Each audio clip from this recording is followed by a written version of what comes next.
திருவாரூர் புதிய பேருந்து நிலையம் அருகே திருவாரூர் தஞ்சை தேசிய நெடுஞ்சாலையில் உள்ள தமிழகத்தின் மாநில மரமான பனை மரத்தினை அடையாளம் தெரியாத நபர்கள் அதிகாலை தீயிட்டு கொளுத்தியதாக கூறப்படுகிறது.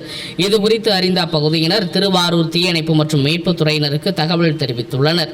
தகவலின் பேரில் சம்பவ இடத்திற்கு விரைந்து வந்த தீயணைப்பு துறையினர் பனைமரம் பாதி எரிந்த நிலையில் தீயை அணைத்து கட்டுக்குள் கொண்டு வந்தனர். தமிழகத்தின் மாநில மரமாக உள்ள பனைமரத்தை அகற்றுவதற்கு பல்வேறு கட்டுப்பாடுகள் நீதிமன்றத்தின் சார்பாக வெளியிடப்பட்டுள்ள நிலையில் இதுபோன்று சமூக விரோதிகளால் ஏற்பட்டுள்ள சம்பவம் குறித்து காவல்துறையினர் உடனடியாக விசாரணை மேற்கொண்டு உரிய நடவடிக்கை எடுக்க வேண்டும் என பொதுமக்கள் கோரிக்கை விடுத்துள்ளனர்.